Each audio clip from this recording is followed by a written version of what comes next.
Assalamualaikum warahmatullahi wabarakatuh.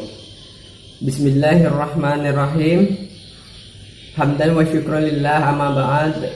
Yang saya hormati Ibu Andina Nurul Wahidah, MPD, selaku dosen pengampu mata kuliah Metodologi Penelitian Kualitatif. Perkenalkan, nama saya Solihin. Di sini saya akan mempresentasikan hasil sebuah review mengenai skripsi, yang mana tugas ini diberikan kepada saya sebagai syarat untuk memenuhi mata kuliah di semester ini. Nah, adapun identitas yang direview, yakni judul skripsi Ahmad Wahid, biografi dan pemikirannya. Nama peneliti Hermanto, asal dari UIN Sunan Ampel, Surabaya, tahun terbit 2018. Pada bab pertama ada beberapa poin yang akan dibahas.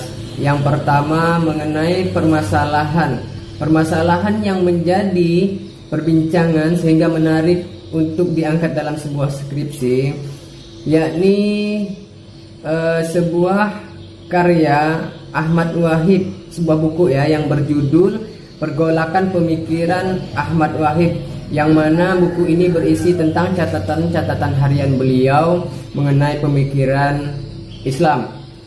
Di poin kedua yaitu mengenai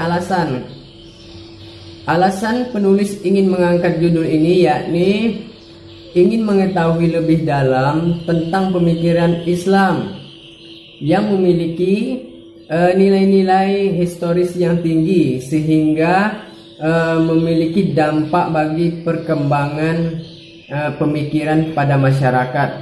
Nah, di poin ketiga itu mengenai data prapenelitian. Di sini saya belum menemukan atau tidak menemukan data prapenelitian yang ada di dalam skripsi tersebut. Di poin keempat yakni ada pertanyaan penelitian dan tujuan penelitian. Adapun 3 pertanyaan dalam penelitian ini. Yang pertama, bagaimana biografi Ahmad Wahid. Yang kedua, bagaimana sejarah pemikiran Islam oleh Ahmad Wahid. Yang ketiga, bagaimana respon dan reaksi mengenai pemikiran Islam oleh Ahmad Wahid. Adapun 3 tujuan di sini. Yang pertama, untuk mengetahui biografi Ahmad Wahid. Yang kedua, untuk memahami sejarah pemikiran Ahmad Wahid. Yang ketiga, untuk mengetahui respon dan reaksi mengenai pemikiran Ahmad Wahid. Di poin yang kelima yaitu ada manfaat penelitian. Ada 2 manfaat penelitian. Yang pertama, manfaat teoritis. Yang kedua, manfaat praktis. Manfaat teoritis yakni sebagai informasi dan memperkaya wawasan ilmu pengetahuan mengenai biografi serta gagasan-gagasan pemikiran Islam Ahmad Wahid. Manfaat praktis yaitu bagi penulis dan pembaca dapat memberikan gambaran ilmu pengetahuan serta pemahaman pemikiran Islam oleh Ahmad Wahid. Pada bab 2 yaitu ada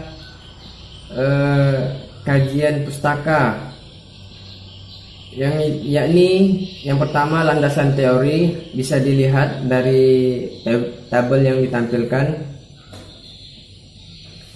Teori yang dikaji ada 2. Yang pertama biografi Ahmad Wahid, yang kedua pemikiran Ahmad Wahid. Adapun bisa dilihat dari sumber kutipan di tabel di atas. Jadi submateri yang diangkat atau yang diambil dari berbagai kutipan yakni tentang mereka yang mati muda, anak muda yang bergelut dalam pencarian, kemudian pergolakan pemikiran keagamaan. Teman-teman dapat lihat sendiri di tabelnya, itu mengenai sumber-sumber kutipan dari berbagai buku. Nah, selanjutnya di poin kedua mengenai pelaksanaan observasi. Selama observasi yang penulis lakukan untuk mencari data, ia melakukan di Gilip UIN Sunan Kalijaga Yogyakarta, kemudian di Gilip UINSA, dan di Perpustakaan Sunan Ampel Surabaya. Mereka penulis lebih terfokus pada di Gilip UINSA dan UIN Sunan Ampel Surabaya. Selanjutnya pada bab 3 yaitu metode penelitian, ada beberapa poin ya. Yang pertama, pendekatan dan jenis penelitian. Saya menemukan di sini bahwa pendekatan yang dilakukan ialah pendekatan intelektual dan jenis penelitiannya historiografi atau biografi. Di poin kedua, tempat dan waktu pelaksanaan. Tempatnya di Sampang dan pelaksanaan waktunya pada tanggal 3 Januari 2018. Kemudian di poin ketiga yaitu ada sumber dan data penelitian. Nah, di sini ada dua sumber. Yang pertama sumber primer, yakni sumber yang diperoleh dari buku. Ya, adapun bukunya itu pembahasan tanpa apologi oleh Saidiman dan kawan-kawan, yang mana buku ini merupakan kumpulan dari hasil finalis sayembara penulisan esai Ahmad Wahid pada tahun 2010.